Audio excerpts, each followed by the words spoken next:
This podcast is sponsored by nobody. Hi there, it's Shari Shattuck, aka Catherine in Death Spa, and if you thought I was scary then, you should see me now. So Tommy wanted to let me know that all he really wants is a good interview and a blowjob, to which I respond, who doesn't? So I know you're wondering, like me, which one Tommy will get, so tune in soon and enjoy the show. Hey dudes, welcome to Splat from the Past, the only 80s themed horror and sci-fi show where things could get totally radical. Now today, I will be welcoming back my good friend Shari Shattuck. She's coming back on today. Last time we talked was June of last year. I want to follow up with her, see what was the response of her book Twins when it came out, what book she's going to be working on next. Maybe a little bit more about The Naked Cage because it celebrates its 35th anniversary this year. And I want to ask her about what the sexual attitudes were in Georgia when she was growing up, because I'm so obsessed about the sexual revolution and all of that stuff. And it's going to be a great conversation. Shari is just a wonderful free spirit that I just love talking to, and she really is special, and I love talking to her. So yeah, here is my new interview with Shari Shattuck.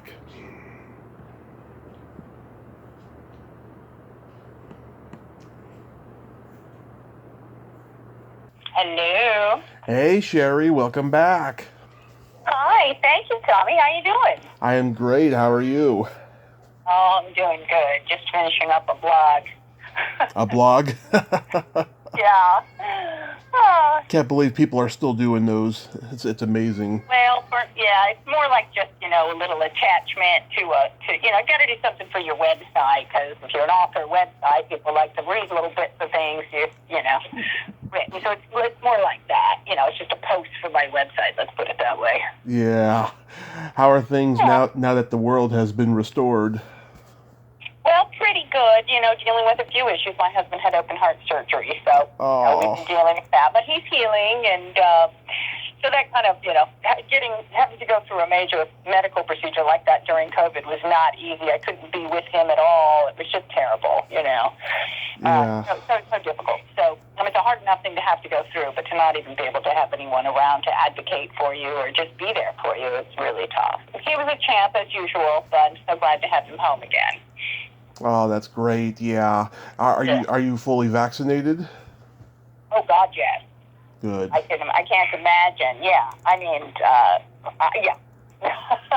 As a world traveler and somebody who's been around to places where they don't have things like simple vaccinations, I have gratitude for these things, for our medical advancements, and I don't have much respect for people who shun them when there are people dying for the want of them. You know what I mean? Yeah, it's really stupid, but it's very confusing. Yeah. That's good. Yeah, me and my mom are fully vaccinated as well. Good. Yay.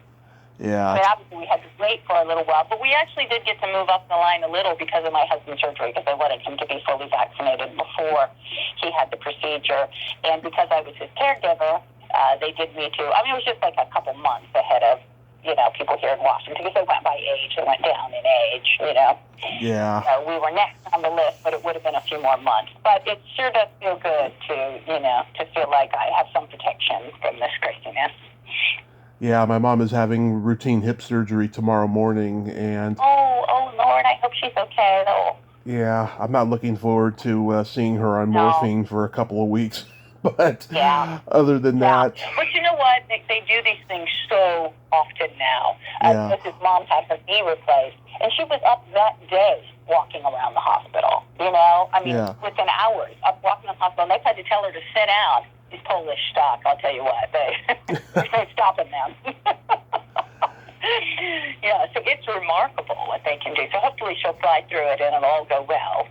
Oh yeah, I think so. It's just I get really emotional because it's been a rough month for me.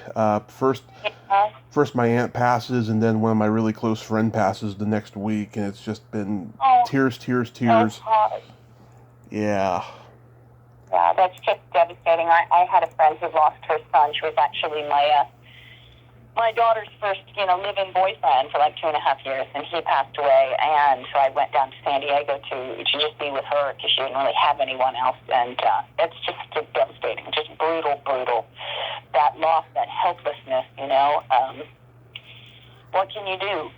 Keep going on and do them proud. Yeah, exactly. That means, you got to live for them now, kind of. If that makes any sense to you. It does make sense. Yeah. Yeah, they want you to be happy and go on, and if they were good people, then you remember that and you do what you try to bring their energy to the world. That's a world lost. Sorry, but it's been a recent loss for me too, sweetie. So I'm sorry, I feel for it, I really do. Oh, thank you so much. Yeah. You're welcome. Everything will be fine. Yes, well, one way or the other. It is as it is. So I talked at the ending of my next book. Mm-hmm. Nothing matters and everything counts. Yeah. Yeah, which I have to let the bad shit go and do the best you can. So everything counts and nothing matters. Yeah, which I wanted to ask you. How was the reception of your last book, Twins? Not great. I mean, right in the middle of COVID with no way to promote or show up or anything. It just was so hard. It was I know it was probably, people were saying, oh, it's a good time to have a book out because, people need something to read. I'm like, yeah, but I feel so strange. People are dying. They're in hospitals. And I'm like, hey, read my new book. It just felt trite to me, if that makes any sense. And, of course, the publishing industry is just pretty much decimated right now, so it's been really hard. It's a book that I put out because so many people asked me for a third Ellen book, and I wanted to do it. I promised that I would do it. Yeah. The publisher was basically, it was Putnam, and they were basically, nobody in the offices. They fired half their staff, so I just went ahead and self-published that one, which is not something I like to do. Mm-hmm. But, it did fine. People read it that wanted it, that were looking for it, but as far as promoting it and all, I just didn't really have the energy or the oomph to get it done. Because it takes a lot of showing off and, being online all the time, promoting, going to different things, and nothing's happening. Everyone's stuck at home. So wow. I may do a relaunch. I might do an audio version and do a relaunch. We'll see. I think you should. Yeah, I think that would really be beneficial, especially now. A lot more audiobooks are out there. I think the attention span of the world is really, really short these days. Right. Yeah, I love audiobooks because if you're driving, when I was driving carpools all the time when I had kids, it was my saving grace. I drove at least 2 hours a day just to and from school. And it was so great to be able to just throw a book in and, make use of the time instead of, chatting with friends or whatever. That sounds terrible, doesn't it? Talking to your friends is a waste of time. Yeah. But you know what I mean. It was fun to do something besides just listen to the radio or, some mindless drivel. So I get that. Unless the book was mindless drivel, that can be fun too. Yeah. Yeah. We know those. So that's really the name of your next book, Nothing Really Matters? No, the name of the book is Blue. Oh. And it's basically, I can't really tell you what it's about because let's just say there's some people that found each other living in a place that have all been through a really horrible trauma. But you don't understand that until later, why they are the way they are. But, it has, it's me, so it's got a positive note and a lot of humor and some really varied characters. And I really enjoyed writing it. It was originally going to be called The Sage of Santa Cruz. But we went with the title Blue because the main character's name is Blue. Yeah. So, yeah, that's what they like. But that one's just gone out to publishers. I don't know what's going to happen with that one yet. We shall see. You still got time, but yeah, I would definitely think about doing that relaunch. It might be really good for you. Yeah, I just have to get back down and do the whole recording, and that's a bit of a spank too. But I got a new computer and I hate it. I had my trusty Mac for so long and it finally died because I hate having to learn new things technology-wise. And the reason is really simple. I'm actually pretty good at that kind of stuff, but I didn't come up through the computer age. It's like my kids. They Yeah. understand the platforms and what's built on what and how it works because they came up with it, you know? When I buy a new computer that's now Windows and stuff, I have to go back and relearn everything, you know? And it's just, and I'm fine for the stuff that I really wanted, like writing or, you know, but all of the other stuff, when you get into the technicalities of editing and, you know, audio, blah, blah, blah, it just is, I don't want to be the technical expert. I want to be the creative person. And these days, it's very difficult to be one without the other. Exactly. Yeah. I'll have you know, I've been Don't necessarily go together, do they? I mean, creative people and, you know, sometimes, but mechanical and creative aren't always in the same wheelhouse there. No. I'll have you know, though, I've been working on 2 books since the year began. Excellent. Yes. Kind of autobiographical or fictional or? Well, the first book, it's part memoir and part movie guide. It's about my love of cult movies and where I was when I saw the movies and what they mean to me emotionally and all of that stuff. Yeah, it's been great. I love that. Yeah. Been taking a little break from writing it though, because it's been very emotionally draining when I write certain things. You know. Yeah, it really is. Yeah. There'll be times when I'm writing and I'm just like weeping. I'll be exhausted when I'm done, you know? Yeah. Just weep. Because, you know, everything that I write might be fiction, but it all comes from some real place. It has to, or it isn't good, you know? Exactly. You have to identify. Same with acting. If you can't truly find that emotion in that character and identify with it, then, you know, you might as well draw it with crayons because it's just going to be flat. So what's the other one? The other one is a trivia book about one of my favorite bands from the 80s, the Bangles.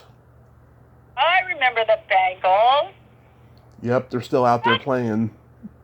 Yeah, I think I might have known one of those women, right? There was Susanna Hoffs. There was right. Debbie and Vicki Peterson, and Michael Steele was the bass player. And then now they have their original bass player back, Annette Zelinskis, who I'm Facebook friends with, and she's going to be coming on the show at some point. Oh, that's awesome. I think I might have known one of the moms from school. I don't know. Do they live in L.A.? They're all LA. They're all LA girls. Yes. Yeah, I think I might have, like, our kids might have shared the school for a while. I can't remember exactly, but not the same grade or class. But you know, I kind of remember that vaguely. Probably, yeah. Susanna's mother, Tamar, is a filmmaker. Oh, right. Well, yeah, I have heard of this. Right.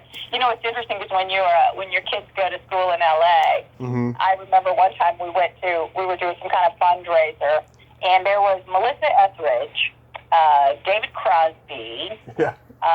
Who else? They were all just came to sing a song for the fundraiser, you know, and you're like, we are so spoiled.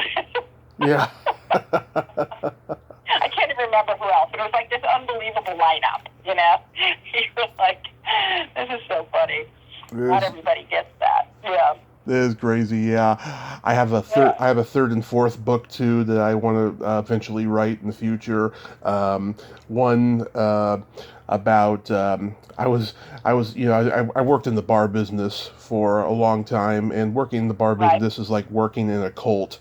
It's like working almost like the mafia. It is insane. Yeah, I had a boyfriend in New York I lived with who owned one of the biggest clubs in New York, and I know all about that. Yeah, he wasn't mafia, but he had to deal with them, literally, you know. Right. So it was one of the situations where he wasn't mafia, but if their kid needed a favor, he would do the favor, you know.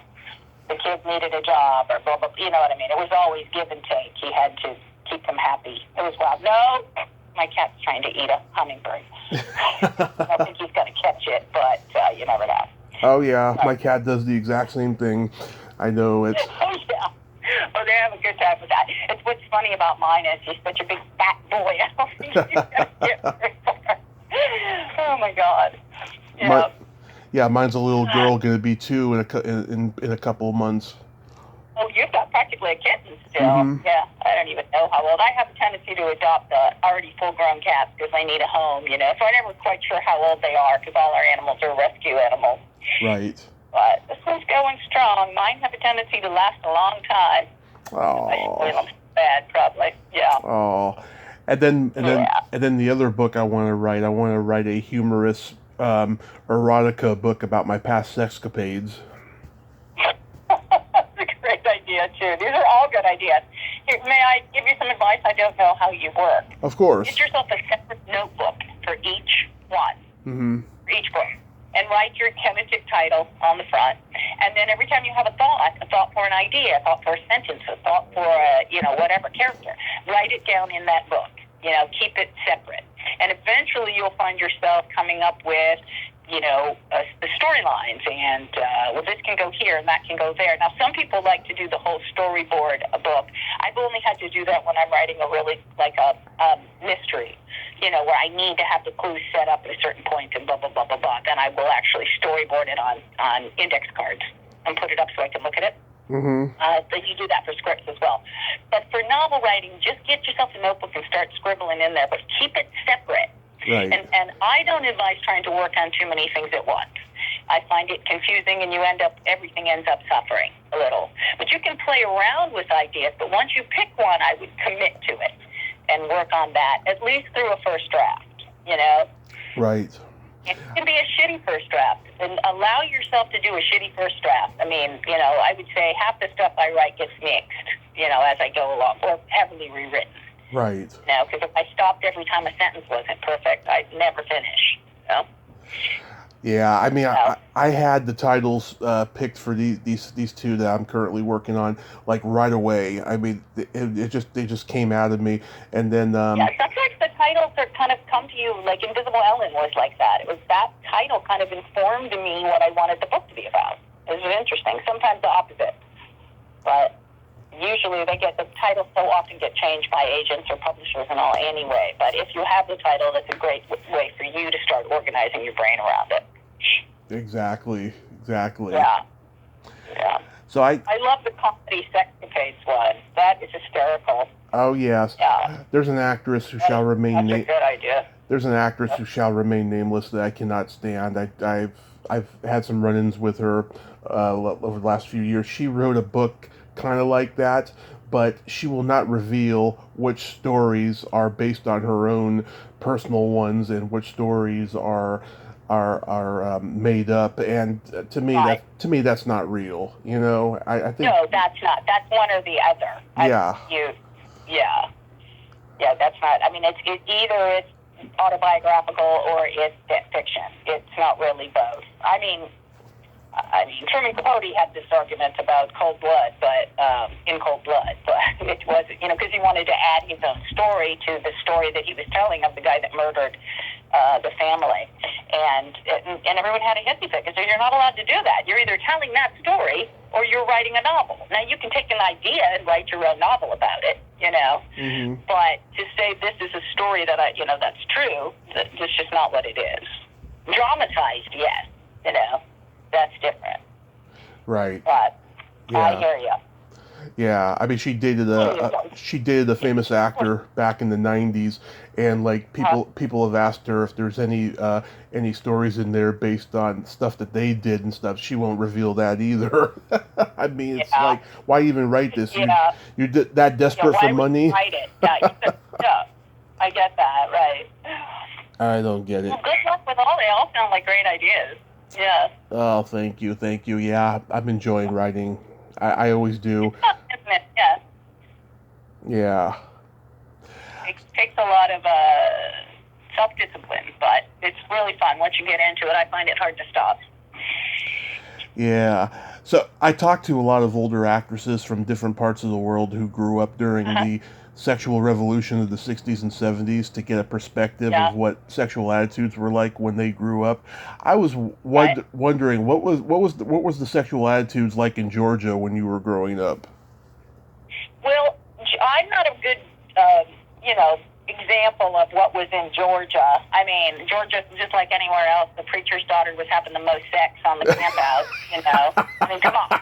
The whole evangelical Christian thing just cracks me up because they're always the most. They're the ones that are having the most affairs with the neighbor, and totally, And that was my history growing up, anyways, what I saw. But then by the time I was 16, I was modeling and making a lot of money and was with a photographer who was 10 years older than I was. And we were sort of the toast of the town, the tiny, big fish in a tiny town, kind of thing.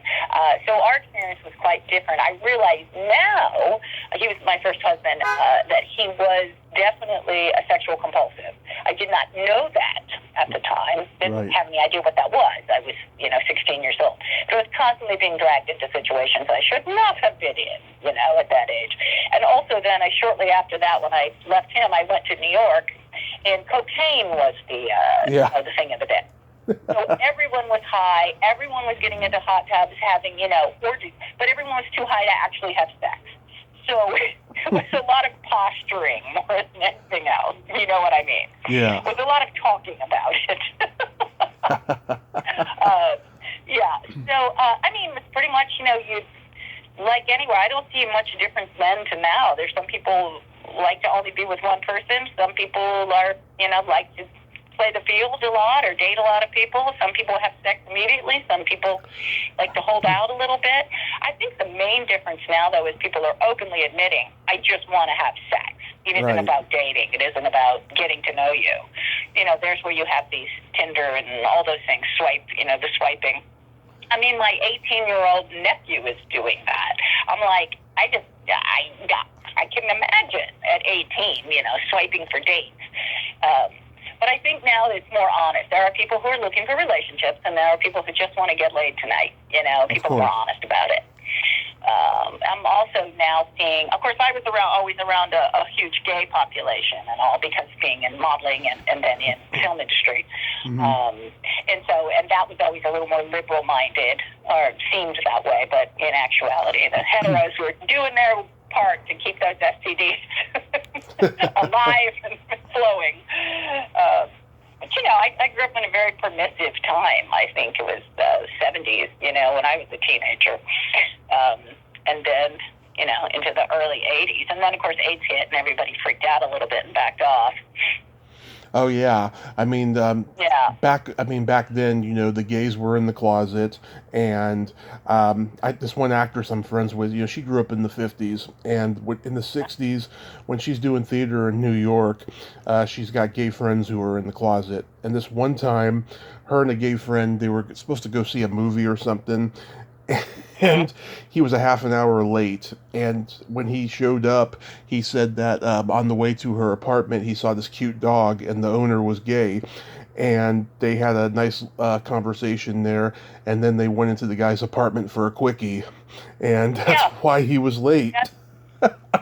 Pretty standard stuff. Yeah, that's not, that was funny, because I think at 16, I was a little shocked by it. By 17, that was pretty standard procedure from my gay friends, Yeah. It was not what, and I was raised by a family where you didn't really talk about it a lot. You know what I mean? Right. It wasn't something you discussed. It was just, I will remember one night when I was early on dating that photographer that I ended up marrying, I came home late, and I had a curfew. I was 16 years old, Yeah. And I come home, and I'm like, my dad looks at me, and he's reading the paper or something, and I remember he looked at me, and I was like, cool, I'm home on time or whatever, and he just started, laughing. He's like, Sherry Lynn. He's laughing. I'm like, what? He's like, look at your shirt. I had put my shirt on inside out. Yeah. So obviously, but at least my dad just laughed at me instead of, making a big deal of it. Oh, I had a friend. I had a friend in middle school and high school. She was like that. She was sleeping with just about anybody, right? And there would be times when, she'd be showing up and, her buttons were, not in the right holes and stuff because something happened like that. Yeah. God, yeah. You're like, what? Yeah. I spilled something on my glass, yeah. No, I don't worry about that stuff too much, I think, for me, it's always been, I've had people be like, I can't believe you slept with 3 people on this set over the course of 6 months, and I'm like, what? I'm like, what is that? You date somebody or you go out with them, you have some sex, and that was fun, thanks, see you tomorrow, and you move on. But it's like, I don't have that sort of righteous, oh, you're a whore kind of thing. I mean, who cares? Somebody's doing what they want. If they're getting used and, not being smart about it, that's different. I would caution women to be a little more careful, or men too, Right. If that's the case. But if you're just having fun and you're being safe, then who cares? That's your business, nobody's else's, Yeah, I mean, I'm bisexual, and when I was living in Arizona, my cousin was always hooking me up with guys all the time. Right. And we did some wild stuff, and Well, sure. it was a lot of fun, I did a lot of wild stuff in my 20s and stuff that doesn't really interest me. That's what you're 20 for. Exactly. It doesn't. Yeah. It doesn't interest me today to do it. I've done all kind of wild stuff, and I can't say I'm proud of all of it. Yeah. Glad I had those experiences. You know what I mean? Right. I'm sure. You are too. You're the person you are today. You know what you want in a relationship. You know what you want physically because you had those experiences. I can't imagine that whole idea of like people getting married and never having had sex before. It's like, I can't even. First of all, it's mostly fake. But second of all, it's like, really? Why? I don't know. It's strange to me why it's such a basic human urge and need. You know what I'm saying? Exactly. It's physiologically something we need. Women and men, although I think men sometimes more often. That's not, and I don't mean to be, I think it's per person. I shouldn't say just men, but I do think it is something that guys are more comfortable with. Gay guys, Right. They're both less likely to say no. Yeah. Exactly. It's stuff that doesn't interest me that much today. I just want to, go further, in show business and stuff, and like all the fun, can come later. But in my 20s and early 30s, leading up to my car accident, it was just insane. It was a lot of fun though. That all I can do is write about now. Right, that's fine. Yeah, and then you find that person that you fit with, and there's just nothing like that person that fits. Yeah. The best.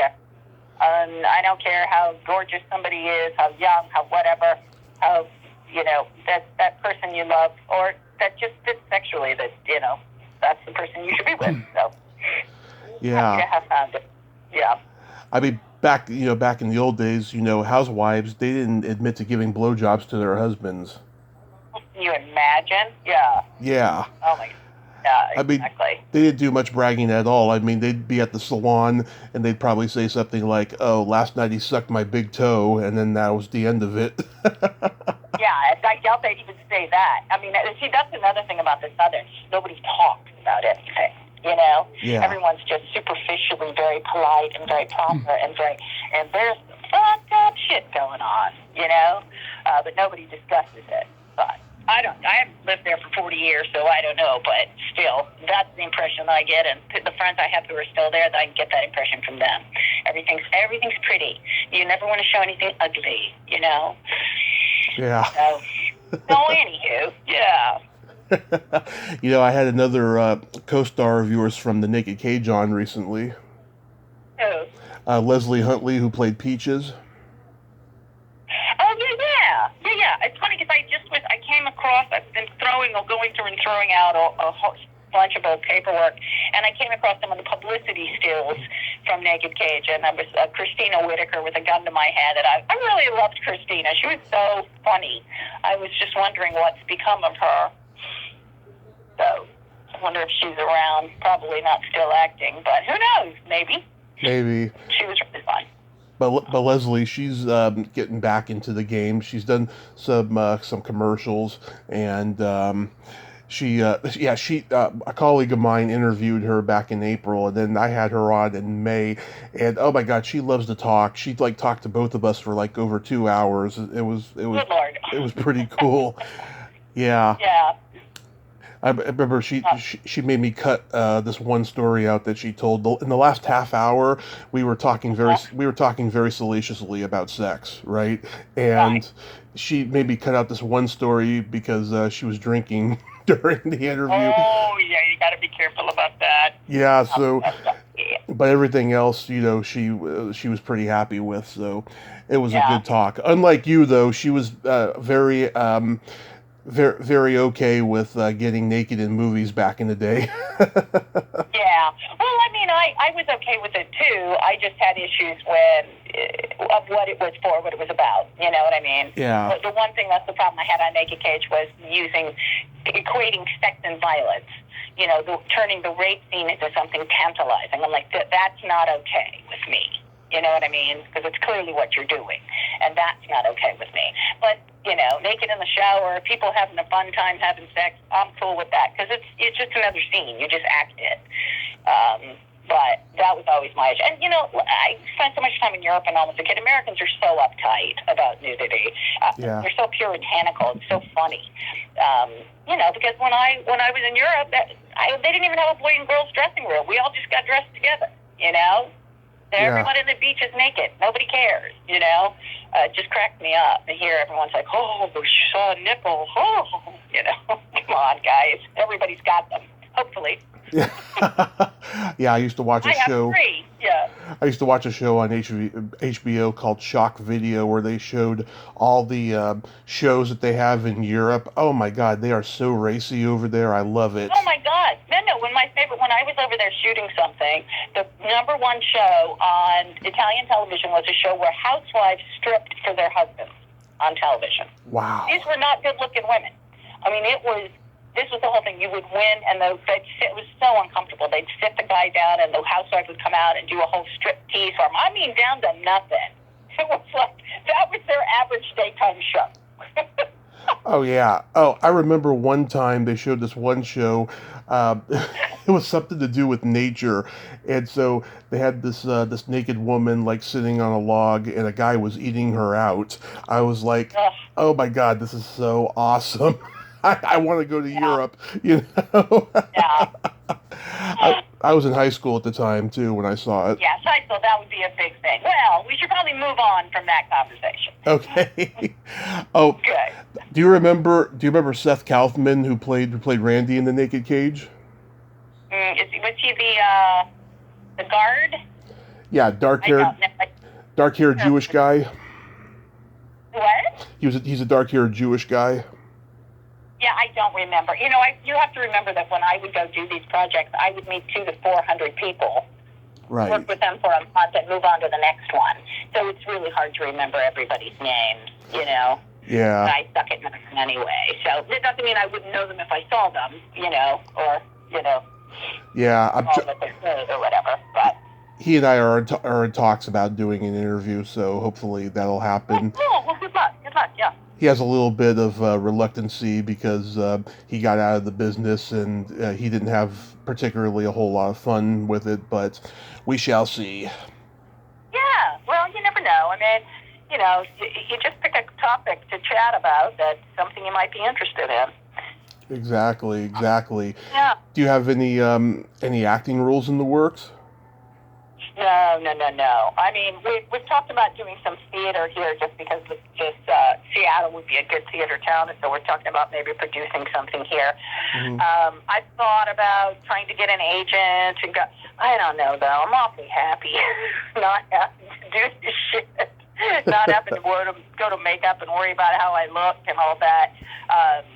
In fact, that was what I was just writing about, was just not, you get tired of that after a while.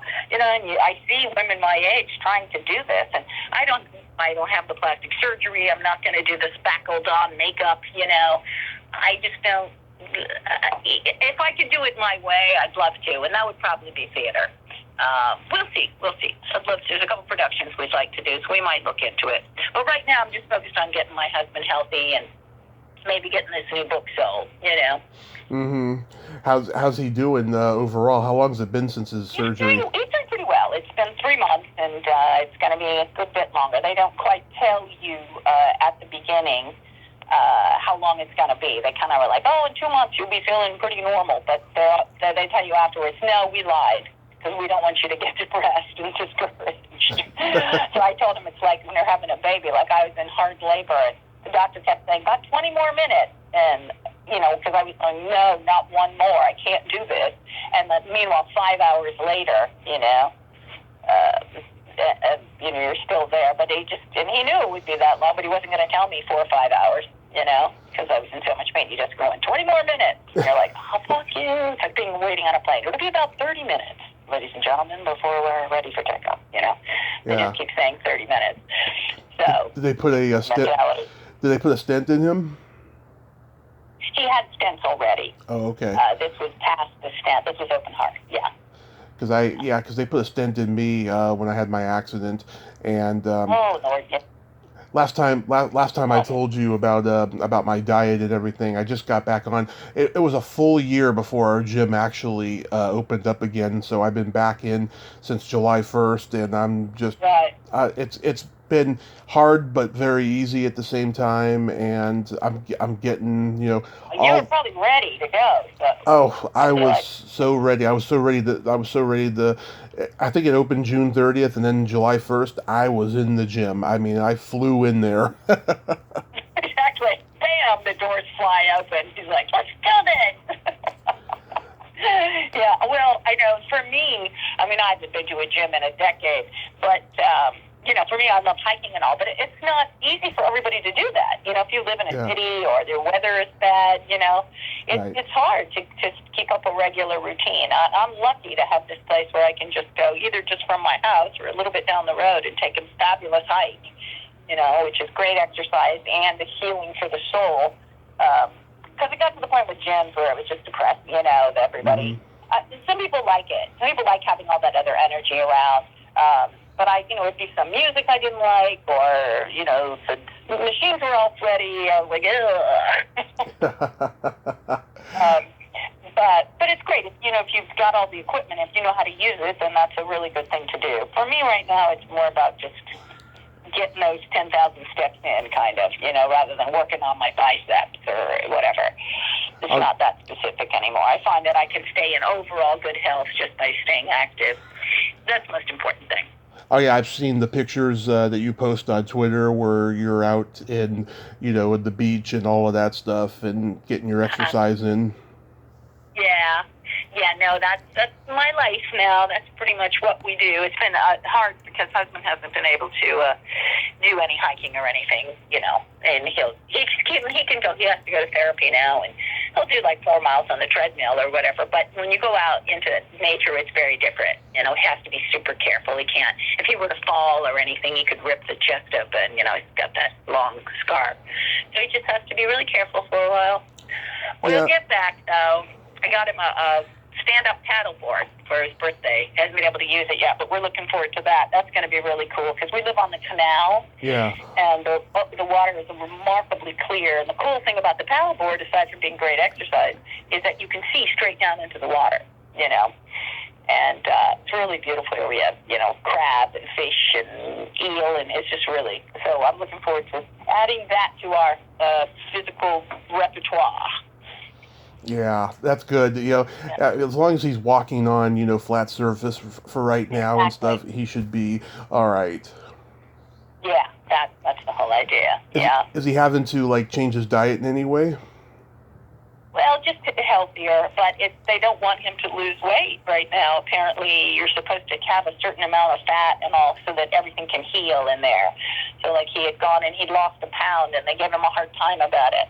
But I keep going, well, how long? Because it seems like just losing weight and being in good health would be overall good for your heart. But they want to... for some reason, I guess you need the fat and the calories for the body to heal right now. It's really interesting. We've learned a lot. I'll tell you that. The best diet, they all say, ultimately, is just a Mediterranean diet. You know? Yeah. Fresh fish, not as much, lots of veggies, a lot of olive oil instead of butter, grains as opposed to, you know, straight up bread or potatoes, that kind of stuff. It's just all stuff we love, so that's great. Yeah, certain doctors, depending on who they are, they say that eating the high carb stuff, the saturated high carb stuff can be good for certain things on one end, and then the other doctors saying if you eat way too much plant-based stuff, you know, that could also have health consequences too, and you need to put some fat in the mix. It's really weird. You never know what to trust these days. I know. And, you know, I just look at the whole thing like moderation. Stop eating when you're not hungry. Here's a big one for Americans. They hand you this gigantic plate of food, and Americans will sit and eat the whole thing. Stop eating when you're full. There's just your number one secret right there. Smaller meals, smaller portions, and just, make sure you get some vegetables every day. Make sure you get good protein. Don't have too much sugar. It's really not that hard. It's just common sense, really, Yeah. Yes, you are right about the fat, and there's kinds of fat, like avocado is really good for you. The salmon fish fat is really good for you, whereas the butters and stuff aren't. So, you can have plenty of fat if it's the right kind. So it's an education. It's another thing, another job we have. To educate ourselves about, all the nutritions in food. And so, What's your ideal meal? my ideal meal? Yeah. Oh, gosh. Whatever is fresh and good. I have a tendency to go, like right now, my garden's gone crazy. So I'll go down and pick some broccoli and some tomatoes and some kale, and I'll make some bread. Right now I've got bread rising. I made banana bread this morning. And then just like a good hearty bread with vegetable soup and, or, beautiful piece of fish. But just for me, more plain food. I mean, I do love a great bowl of pasta and stuff every once in a while. But it's very much like Italian, because I'm mostly Italian. It's not just that you're having the pasta, it's that you're using what's the fresh seasonal ingredient. You don't eat tomatoes when they have no flavor, like we do here. Everything, they throw it at the grocery store, whether it has any flavor or not. They ship it green. You ask for something off season there, and they look at you and say, you can't get that now. We have that in spring, and you're like, oh, because here we're used to having anything anytime. But there, you get it when it's fresh, when it's coming from the garden, when it's coming from whatever, and the taste is just so much better, and it's much better for you. There's less chemicals used, there's less shipping time, all that stuff. So my kind of perfect meal is whatever is yummy and currently available, and hopefully local as much as possible, because I live in the land of farms, and there's sheep and cows and pigs and all kinds of farms everywhere. So it's really wonderful to I'll just stop at a farm stand and see what they got. Yeah, for me it's Thanksgiving food I love. Well, I moved up in Wellside. Yeah. Yeah, and a good pizza. I love pizza. I do love a good pizza. I just got me a pizza oven for my birthday last year, and I've been having some fun with that. Is it huge? I'm having a little trouble with the crust, because I like the crust super thin, and it's really hard in a small pizza oven to get the temperature just right to get that done. It's a real art. My best girlfriend's really good at it. She's got one. She became like the pizza queen for a while. Really fun. Is it a huge pizza oven? No, it's little. You could put like maybe a 13-inch pizza in there, I would say. Yeah, it's smaller. Yeah, those big ones, no, those cost a fortune. And it's just me and him now. I used to cook for 12 people all the time. I just never do that anymore. So there's just no point in my having these huge things and huge portions, Yeah, you should take a picture and send it to me. That'll be cute. Yeah, it's super cute. Awesome. Yeah, he, because he was a producer, so he is super good at researching everything. So he went through the whole thing, and here, I'll take a picture for you, and got me, exactly the one he thought. Nice. Here's me. It's very cute. So what else is going on with you? Nothing much, just, writing and just podcasting a lot. I'm just interviewing so many amazing, iconic people. I just can't believe it. This year I've talked to Tommy Chong and Bobby Rydell, and coming up soon I got the Landers sisters. Oh, nice. Yeah. Yeah. Oh, that's really good. Glad you're doing this. You've been doing this for a while, and it's you're getting a little rep, I guess. Get some better people. Next May it'll be 5 years. I can't believe it. Wow, time flies, dude. Yeah. It does, and I'm just. Yeah, that's very cool. Well, congratulations. Good for you. Oh, thank you. Yeah, I've been very just lucky and just blessed the last 4.5 years. But I want you to know, I appreciate you supporting me. I feel like I've known you forever. It's right. Yeah. And I don't even know when we first talked. It's been a long time. Oh, just March of last year. Was that the first time we talked? It was like around that time. It was just before the pandemic hit. I thought it was earlier than that. Oh, that's crazy. Okay, I thought it was way before that. Man, the pandemic just stretched things out. It did. Feels like it's been a decade. Yeah, it's been crazy.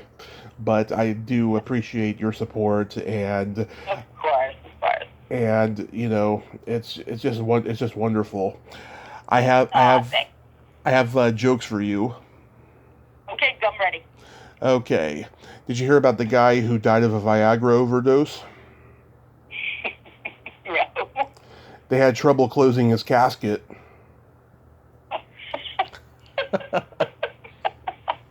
No doubt, yeah. And he should not drive a Miata.